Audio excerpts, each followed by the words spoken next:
Hello बच्चों, मैं आनंद excellent classes की ओर से आप सभी का स्वागत करता हूं और उम्मीद करता हूं कि आप और आपका परिवार स्वस्थ होंगे, पूरी तरीके से अच्छे होंगे। तो बच्चों,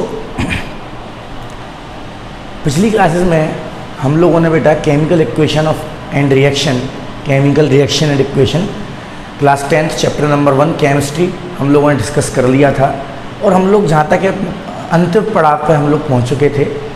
और मैंने बेटा आपको ऑक्सीडेशन, रिडक्शन और ऑक्सीडेशन के इफ़ेक्ट मैंने ये भी आपको लिखा दिए थे, एक्सप्लेन भी करा दिए थे। बच्चों, एक जो चीज़ रह गई थी वो ये थी कि किसी भी इक्वेशन को सजाया कैसे जाए, किसी भी इक्वेशन को सजाया कैसे जाए। सजाने का मतलब बेटा ये नहीं है कि तुमने इक्वेशन लिख दी और उसके ऊपर फूल बना दो, कहीं पे पत्ती बना दो, कहीं पे हीरा लगा दो, कहीं पे भुरभुर लगा दो, ऐसा नहीं है।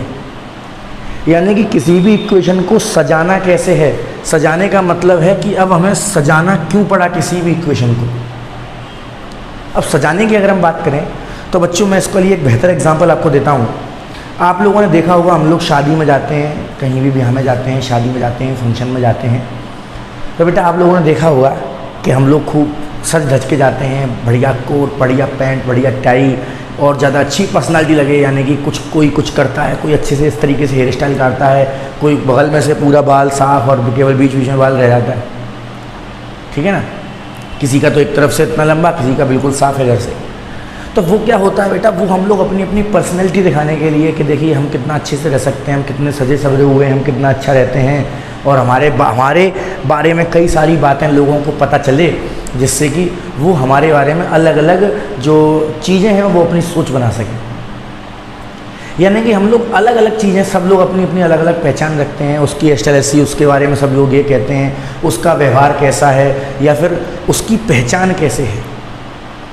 तो अपनी पहचान बनाने के लिए बेटा हम क्या करते हैं, अलग अलग काम करते हैं, अलग अलग तरीके से सजते हैं, ठीक है बेटा। इसी प्रकार जो इक्वेशन होती हैं वो भी सजती हैं, वो भी संवरती हैं, उनका भी श्रृंगार किया जाता है ताकि कोई भी बालक या कोई भी विद्यार्थी या कोई भी टीचर अगर उन इक्वेशंस के बारे में पढ़ रहा है तो वो उन इक्वेशन के बारे में, उन इक्वेशन को देखते ही बहुत सारी जानकारियाँ इकट्ठा कर सके। जैसे कि हमारे कहते हैं ना बच्चों कि हमारा जो पहनावा होता है, जो उड़ाव होता है, जो बोलने का चाल चलन होता है, जो ढालना, जो चाल चलन होता है बोलने का, वो बेटा हमारे बारे में कई सारी चीज़ें बता देता है, ठीक। इसी प्रकार जो इक्वेशन होती है, अगर इक्वेशन को हम देखेंगे तो वो इक्वेशन भी बेटा कई सारी चीज़ें हमें बता देती है। जैसे कि फॉर एग्जांपल अगर हम लोग बात करें कि कोई भी इक्वेशन है, मान लीजिए 2H2 + O2 will make 2H2O, यानी कि हाइड्रोजन और ऑक्सीजन को मिलाने पर बेटा H2O यानी कि वाटर बनता है। इसमें जो हाइड्रोजन है 2H2 वो गैस के फॉर्म में है, O2 वो गैस के फॉर्म में है, और जो हमारा प्रोडक्ट बनना है H2O वो लिक्विड के फॉर्म में है, या फिर कोई और भी इक्वेशन हो सकती है, कोई चीज़ उसमें सॉलिड फॉर्म में, या फिर हीट एनर्जी बाहर निकल रही है या क्या हो रहा है। तो कई सारे बेटा श्रृंगार हैं, यानी कि इक्वेशन को इन्फॉर्मेटिव बनाने के लिए, डेकोरेटिव बनाने के लिए, उसको सजाने के लिए, संवारने के लिए उसको कई प्रकार से श्रृंगार किया जाता है। श्रृंगार का मतलब ये है केवल उसको इन्फॉर्मेटिव बनाने के लिए श्रृंगार किया जा रहा है। तो मैंने तो ये बात कहने के लिए है कि श्रृंगार किया जा रहा है, श्रृंगार नहीं है, ऐसा नहीं है उसके तिलक लगा दिया, उसके पाउडर लगा दिया।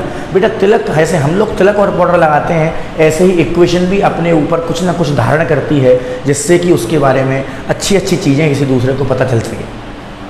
तो बेटा जैसे कि फॉर एग्जाम्पल अगर हम लोग बात करें तो मैं बात कर लेता हूँ यहाँ पर क्वेश्चन की छोटा सा, how can we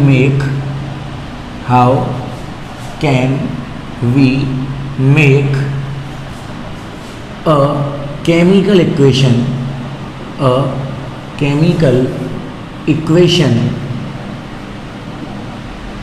more informative,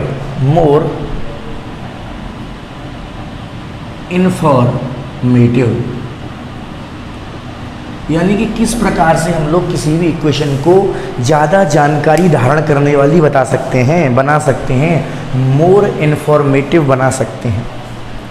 तो बेटा इसके लिए हमें 3-4 तरह के श्रृंगार करने होते हैं किसी भी इक्वेशन के। अब वो कौन कौन से श्रृंगार हैं, अगर उन श्रृंगार की अगर हम लोग बात करें तो उसमें से जो सबसे पहला श्रृंगार है, यानी कि हम क्या क्या कर सकते हैं, तो बेटा 4 तरह के उसके मेकअप किए जाते हैं। कितने तरह के बच्चों? 4 तरह के मेकअप किए जाते हैं किसी भी इक्वेशन के। मेकअप जो केवल और केवल एक लॉजिक सिखाने के लिए है कि हम क्या करते हैं। केवल 4 तरह के श्रृंगार हैं, जिसमें बेटा सबसे पहला जो श्रृंगार होता है किसी भी इक्वेशन का वो ये है टू रिप्रेजेंट या फिर by representing by denoting the physical state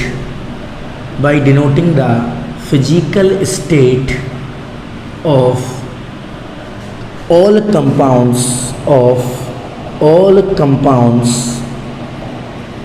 in chemical equation। यानी कि किसी भी केमिकल इक्वेशन में जितने भी हमारे पास कंपाउंड हैं, जितने भी हमारे पास एलिमेंट हैं, तो बच्चों यहाँ पर कंपाउंड के साथ साथ अगर एलिमेंट भी है और एलिमेंट में लिख देता हूँ ब्रैकेट में, आप लोग भी नोट कर लीजिएगा। या तो कंपाउंड हो या फिर कोई भी एलिमेंट अगर वहाँ पे हमारे पास किसी भी इक्वेशन में है, तो उस एलिमेंट की बेटा हम लोग क्या डिनोट कर सकते हैं, उसकी फिजिकल स्टेट डिनोट कर सकते हैं। उदाहरण के लिए अगर हम लोग बेटा एक एग्जांपल ले लेते हैं, तो मैंने एक एग्जांपल ले लिया है बेटा। फॉर एग्जांपल लिया मैंने कि मान लीजिए हमारे पास जिंक के ग्रेनुअल्स हैं। ग्रेनुअल्स का मतलब बेटा दाने। हमारे पास जिंक के कुछ दाने हैं और उन जिंक के दानों को बेटा मैंने रिएक्ट कराया है किससे? H2SO4 से, यानी कि सल्फ्यूरिक एसिड से। तो बच्चों बात आई कि ये जो जिंक है वो H यानी कि हाइड्रोजन से ज़्यादा रिएक्टिव होता है। आप लोग रिएक्टिविटी सीरीज देख सकते हैं, हाइड्रोजन से ऊपर आता है, इसलिए बेटा ये इसको क्या कर देगा? डिस्प्लेस कर देगा और बनाएगा बेटा ZnSO4 प्लस। और बात करें अब क्या बचेगा, तो बचेगा H2। तो बेटा इस इक्वेशन ने हमें कुछ ज़्यादा जानकारी नहीं दी। इस इक्वेशन ने बिल्कुल हमें केवल ये बताया है कि भाई तुम्हारे पास जिंक था, उसमें तुमने सल्फ्यूरिक एसिड रिएक्ट कराया या मिलाया, तो क्या बन गया? जिंक सल्फेट बन गया और जो हाइड्रोजन है वो अलग डिस्प्लेस हो गया। लेकिन अगर इस इक्वेशन के बारे में हमें कुछ और जानकारी इकट्ठी करनी है, कुछ और अगर हमें पता लगाना है, तो बच्चों हम लोग क्या करेंगे? हम लोग बेटा इन सब एलिमेंट या फिर जो कंपाउंड हमें दे रखे हैं, जैसे कि ये Zn एक एलिमेंट है, H2SO4 कंपाउंड है, ZnSO4 कंपाउंड है, H2 भी एक कंपाउंड है। तो ये जो हमें कंपाउंड दे रखे हैं बेटा, हम इन कंपाउंड की फिजिकल स्टेट यहाँ पर डिनोट करेंगे। तो बच्चों मैंने क्या किया, यहाँ पर फिजिकल स्टेट डिनोट करी।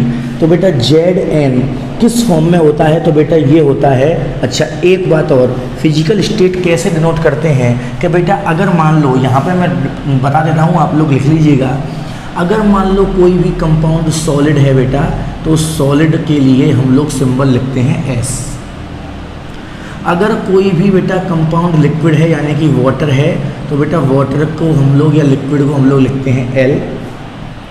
और बेटा अगर कोई भी गैस की फॉर्म में है, तो बेटा गैस के लिए हम लोग लिखते हैं G, या फिर बेटा हम ऐसे करके एरो बना देते हैं। G ज़्यादा लिखते हैं, एरो हम लोग बना देते हैं, गलत नहीं है, एरो भी सही है, गैस ऊपर उड़ जाती है, ठीक। चौथा बेटा जो होता है वो होता है वाटर सॉल्यूशन।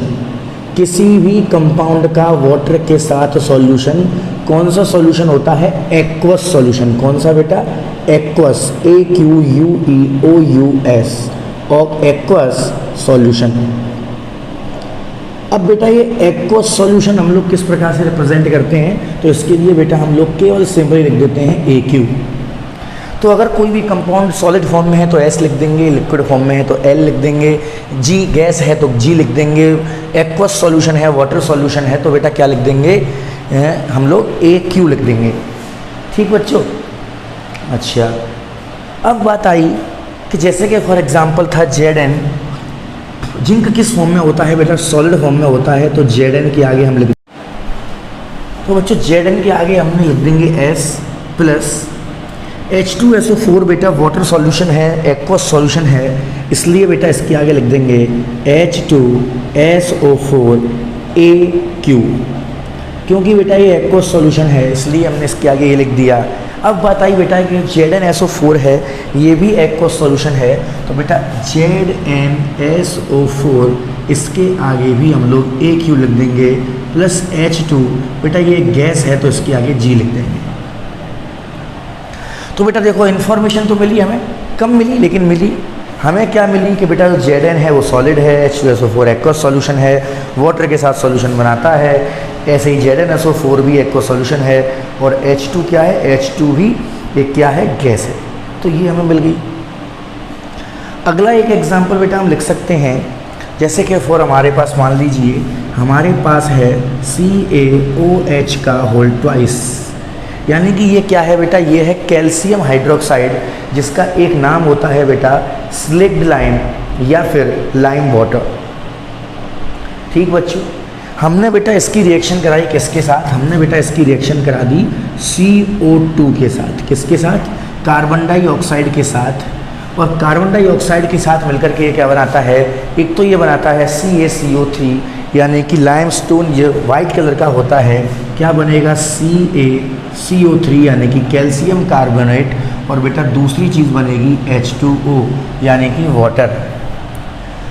तो अभी इस इक्वेशन से हमें कुछ जानकारी मिली नहीं मिली, अभी ऐसी कोई जानकारी नहीं मिली है, लेकिन बेटा अब मिल जाएगी। ये देखिए, ये C देख लेता हूँ मैं एक बार स्क्रीन पर, नीचे जगह है या नहीं, जी बिल्कुल नीचे जगह है।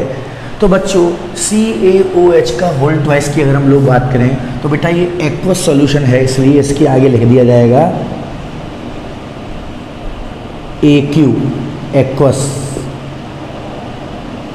प्लस CO2 बेटा आप जानते हैं गैस फॉर्म में होती है, तो बेटा CO2 और gaseous state will make CaCO3 calcium carbonate, calcium carbonate solid form में होता है लाइम स्टोन, तो बेटा calcium carbonate CaCO3 solid form में है, और बेटा H2O वाटर है इसलिए लिक्विड हो गया। तो बेटा ये दो एग्जाम्पल हो गए पहले श्रृंगार के, जिसने हमें ये बताया कि भाई हमारे पास जो कंपाउंड हैं वो कंपाउंड किस स्टेट की फॉर्म में रहेंगे, किस फिजिकल स्टेट में रहेंगे। तो ये तो हो गया बेटा पहला श्रृंगार, इक्वेशन का तिलक लगा चुके हैं, या फिर इक्वेशन के बालों में हमने अच्छी तरीके से तेल डाल दिया है, और बेटा बारी है उन बालों को अच्छे से कंघी करने की। तो आइए उनको हम लोग कंघी कर देते हैं, हमारी जो इक्वेशन है उसके बालों को कंघी कर देते हैं एक बार।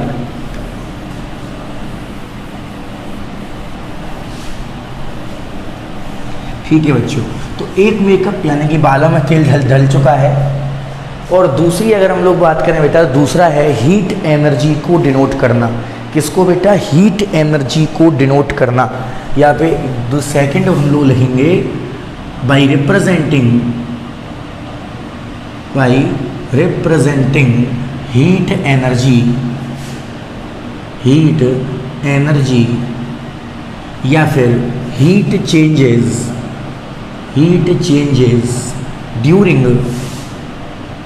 ड्यूरिंग रिएक्शन, यानी कि रिएक्शन के दौरान जो हीट में चेंज हो रहा है, यानी कि हीट एब्जॉर्ब हो रही है या फिर हीट रिलीज हो रही है, उस हीट को बेटा हमें क्या करना है, उस हीट को हमें दिखाना है।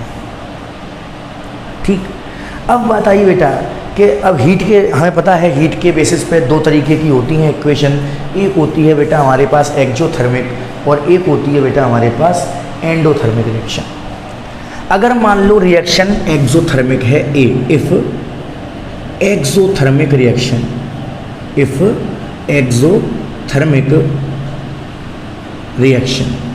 और एक्जोथर्मिक रिएक्शन बेटा क्या होती है, ऐसी रिएक्शन जिसमें हीट एनर्जी बाहर निकलती है, मैंने आपको बताया था, तथा हीट एनर्जी प्रोडक्ट के साथ रिप्रेजेंट होती है।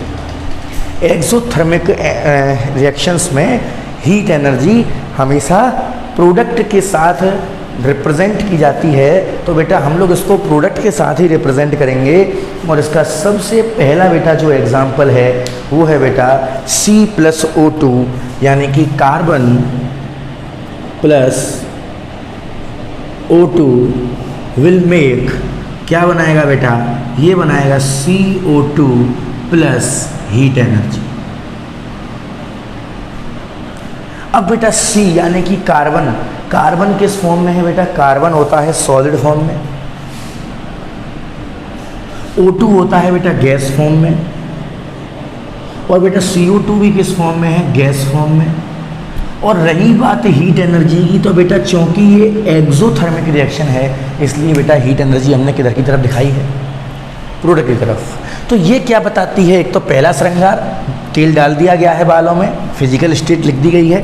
दूसरा, बालों में कंघी भी कर दी गई है, हीट एनर्जी को लिख दिया गया है कि हीट एनर्जी किसकी तरफ है, हमें हीट एनर्जी एक प्रोडक्ट की तरफ है, यानी कि ये कैसी रिएक्शन है, एक्सोथर्मिक रिएक्शन है। ठीक, एक और बात कर लेते हैं भाई, एक और रिएक्शन की अगर हम लोग बात करें तो दूसरी हमारे पास रिएक्शन है CaO plus H2O, calcium oxide और वाटर। बेटा कैल्शियम ऑक्साइड की बात करें तो कैल्शियम ऑक्साइड सॉलिड फॉर्म में तथा H2O किस फॉर्म में बेटा, लिक्विड फॉर्म में जब रिएक्ट करते हैं तो बेटा ये बनाता है CaOH का होल ट्वाइस प्लस हीट।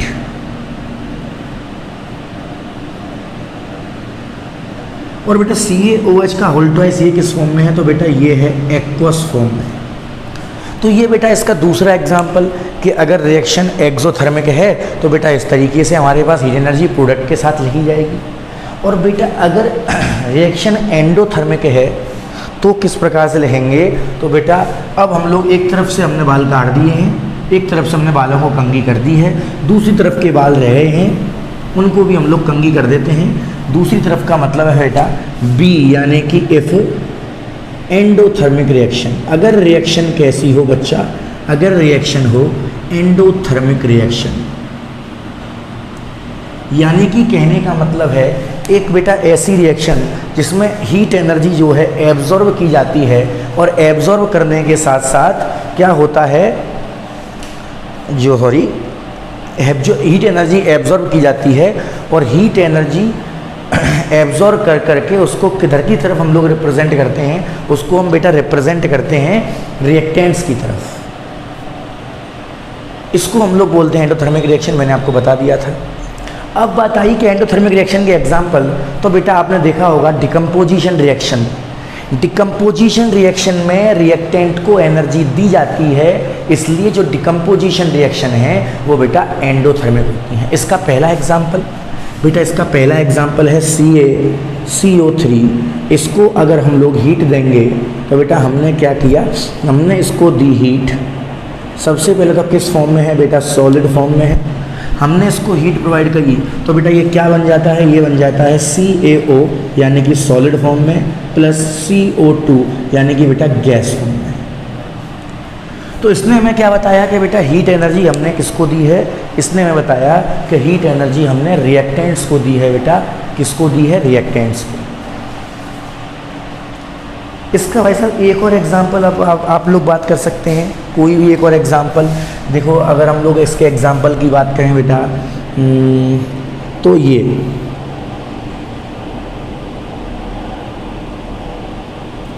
चलो ये तो हीट एनर्जी का हो गया। एक और एग्जांपल चलो सोचते हैं बेटा, एक और जो एग्जांपल है वो है हमारा नाइट्रोजन और ऑक्सीजन को, यानी कि हमने N2 प्लस O2 जो कि दोनों ही गैस की फॉर्म में है, हमने इनको रिएक्ट कराया और बेटा रिएक्ट कराने के साथ साथ हमने इनको क्या प्रोवाइड करी, हीट एनर्जी प्रोवाइड करी। और बेटा हीट एनर्जी प्रोवाइड करने के बाद ये क्या बनाते हैं, ये बनाते हैं नाइट्रोजन मोनोऑक्साइड यानी कि 2NO। इसका नाम होगा नाइट्रोजन मोनोऑक्साइड। ठीक है बच्चों, तो ये हो गया बेटा दूसरा हमारे पास श्रृंगार। ये दूसरा श्रृंगार किसके लिए है बेटा, ये है हमारे पास हीट एनर्जी को रिप्रेजेंट करने के लिए। तीसरा बेटा हम लोग देख लेते हैं, तीसरा जो श्रृंगार है यानी कि बाल तो पूरी तरीके से हो चुके हैं और इसके पाउडर लगा देते हैं। इक्वेशन के चेहरे पे पाउडर लगा देते हैं बेटा, किसका, गर्मी पड़ रही है तो चलो डर्मी कूल का ही लगा देते हैं क्योंकि गर्मी पड़ रही है, इक्वेशन को गर्मी लग रही होगी। तो हम लोग क्या करते हैं बच्चों, तीसरी जो श्रृंगार है वो है बाई रिप्रेजेंटिंग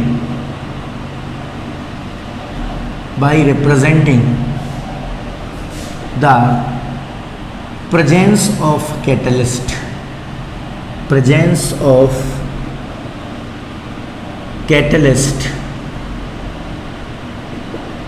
यानी कि किसी भी कैटलिस्ट की प्रेजेंस को रिप्रेजेंट करके हम लोग क्या कर सकते हैं बेटा, हम लोग इसकी इंफॉर्मेशन को और रिप्रेजेंट कर सकते हैं, प्रेजेंस PRESENCE।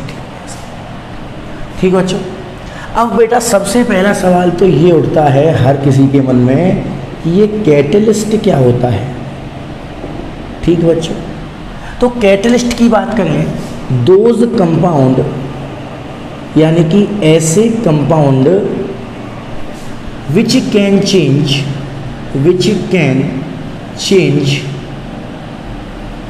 the, क्या चेंज कर सकते हैं, rate of reaction, which can change the rate of reaction,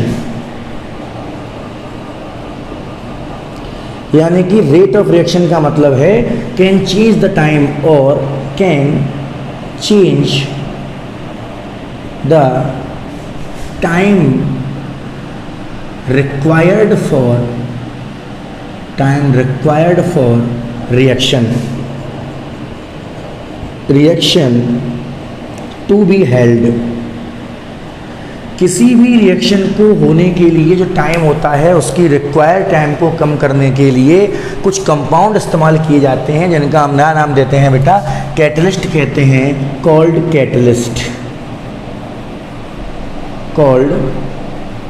catalyst. उनको हम लोग क्या नाम देते हैं, कैटलिस्ट नाम देते हैं। अब बेटा इसके उदाहरण की अगर हम बात करें तो बेटा कैटलिस्ट हमेशा इक्वेशन के अंदर एरो के ऊपर या फिर एरो के नीचे कहीं भी हम लोग रिप्रेजेंट कर सकते हैं। तो बेटा हम लोगों ने इसके एग्जाम्पल की बात करें, देखिए N2 + 3H2 will make ammonia 2NH3, और बेटा इसके अंदर कैटलिस्ट होता है आयरन Fe। दूसरा एक और एग्जाम्पल है बच्चों हमारे पास, वो ये है कि जब कार्बन मोनोऑक्साइड और हाइड्रोजन यानी कि CO प्लस हाइड्रोजन यानी कि H2 और बैलेंस कर देते हैं 2H2 से, तो बेटा ये जो कार्बन है और ये जो हाइड्रोजन है ये जब मिलते हैं तो बनाते हैं मीथेनॉल, और बेटा मीथेनॉल का फॉर्मूला होता है CH3OH। ठीक। तो बेटा कार्बन मोनोऑक्साइड CO आप लोग भली भांति परिचित होंगे, कार्बन मोनोऑक्साइड से आप लोगों ने हो सकता है इसका नाम भी सुना हो। कार्बन मोनोऑक्साइड काफ़ी जहरीली गैस होती है। तो बेटा कार्बन मोनोऑक्साइड 2H2 यानी कि हाइड्रोजन, और बेटा ये जब होती है तो बनती है CH3OH, और जब बेटा ये बनती है तो इसके अंदर दो कैटलिस्ट इस्तेमाल किए जाते हैं। एक का नाम है बेटा जिंक ऑक्साइड ZnO प्लस एक का नाम है CrO3 यानी कि zinc oxide and chromium oxide. कौन कौन से बच्चा, zinc oxide and chromium oxide, ये दोनों बेटा इस्तेमाल किए जाते हैं इसके अंदर। तो बेटा ये क्या हैं, ये कैटलिस्ट हैं जो कि इसके अंदर इस्तेमाल किए जाते हैं इनकी रेट ऑफ रिएक्शन को या फिर टाइम ऑफ रिक्वायर्ड रिएक्शन को हम लोग क्या कर देते हैं, चेंज कर देते हैं। तो बेटा ये हो गया इसका तीसरा हमारे पास श्रृंगार।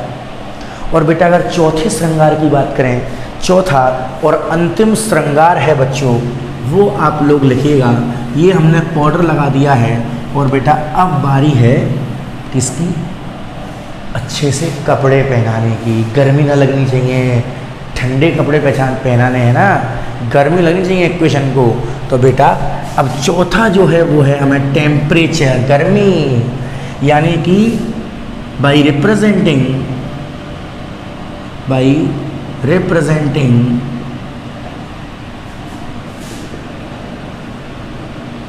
कंडीशंस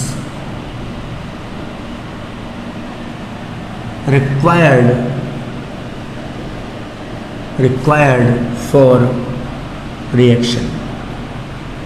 कौन सी कंडीशन बेटा, फिजिकल कंडीशन, टेम्परेचर, प्रेशर, यानी कि किसी भी इक्वेशन को पूरा होने के लिए कुछ टेम्परेचर की आवश्यकता होती है, कुछ एक फिक्स प्रेशर की आवश्यकता होती है बेटा। उसी वो अगर हम रिप्रेजेंट करते हैं तो हमारी जो इक्वेशन है वो और अच्छी लगती है देखने में, और ज़्यादा इन्फॉर्मेशन हमें प्रोवाइड करती है।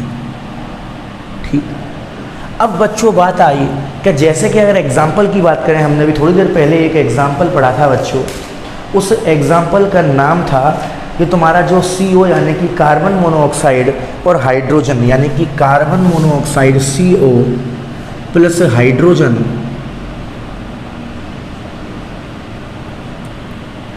जब बेटा, अच्छा पूरी तरीके से इसको सही तरीके से करते हैं, carbon monoxide plus hydrogen 2H2 जब बनता है बेटा तो बनता है CH3OH, यानी कि इसका नाम है बच्चों, पहले से नहीं लिखाया था मैंने, लिख लीजिए मीथेनॉल। ठीक बच्चों, तो ये है हमारे पास जब हम कार्बन मोनोऑक्साइड और H2 यानी कि हाइड्रोजन को रिएक्ट कराते हैं तो बनता है CH3OH। और बेटा अगर हम बात करें तो इसके लिए हम लोगों ने पढ़ लिया था कि कैटलिस्ट क्या होते हैं, जिंक ऑक्साइड और क्रोमियम ऑक्साइड। बेटा इसके लिए फिजिकल कंडीशन कौन सी होती हैं, तो बेटा इसके लिए फिजिकल कंडीशन होती हैं, सबसे पहली कंडीशन 300 डिग्री सेल्सियस, यानी कि रिएक्शन कितने टेम्परेचर पे होगी बेटा, थोड़ा सा बड़ा करके लिख देता हूँ, इसको थोड़ा सा और आगे बढ़ा देता हूँ एरो को, CH3OH, नाम है इसका मीथेनॉल।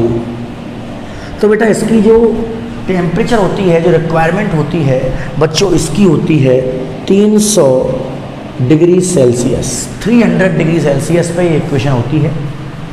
दूसरा अगर हम लोग बात करें तो इसके लिए प्रेशर रिक्वायर्ड होता है 300 ATM। ATM का मतलब होता है एटमॉस्फेरिक प्रेशर, यानी कि उस इक्वेशन पर एटमॉस्फेरिक प्रेशर कितना होना चाहिए भाई साहब, उस रिएक्शन पर एटमॉस्फेरिक प्रेशर होना चाहिए 300 ATM। तो बेटा ये हमारे पास एक एग्जाम्पल हो गया कि अगर हमें कोई भी रिएक्शन श्रृंगार पूर्वक बनानी है, यानी कि और ज़्यादा इन्फॉर्मेटिव बनानी है, तो बेटा क्या क्या कर सकते हैं। सबसे पहला काम बताया था, बालों में कंघी तेल डाल सकते हैं। मतलब बेटा पहला काम हमने क्या किया था, तो बेटा पहला काम था कि हमने उसके अंदर जो कंपाउंड आते थे इक्वेशन के अंदर, उनकी फिजिकल स्टेट उसमें डिनोट करी थी। दूसरा हमने बेटा काम क्या किया, दूसरा हमने वो जो कंपाउंड आते थे उनके साथ साथ कुछ हीट एनर्जी या तो प्रोड्यूस होती थी या फिर बेटा हम लोग उसको एब्जॉर्ब करती थी रिएक्शन, उसको हमने नोट किया। तीसरी हमने क्या किया, तीसरा बेटा हम लोगों ने कैटलिस्ट को रिप्रेजेंट किया, और चौथा हम लोगों ने फिजिकल कंडीशन को रिप्रेजेंट किया। तो बच्चों ये था हमारे श्रृंगार, इसको नोट कर लीजिएगा।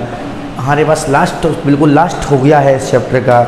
बहुत बहुत धन्यवाद बच्चों, और कोई भी डाउट हो तो आप लोग मुझसे क्लास में भी कंसल्ट कर सकते हैं, कमेंट बॉक्स में कमेंट कर सकते हैं। मेरी वीडियो को लाइक कीजिएगा, शेयर कीजिएगा, कमेंट कीजिएगा बच्चों। बहुत बहुत धन्यवाद, आपका दिन शुभ हो।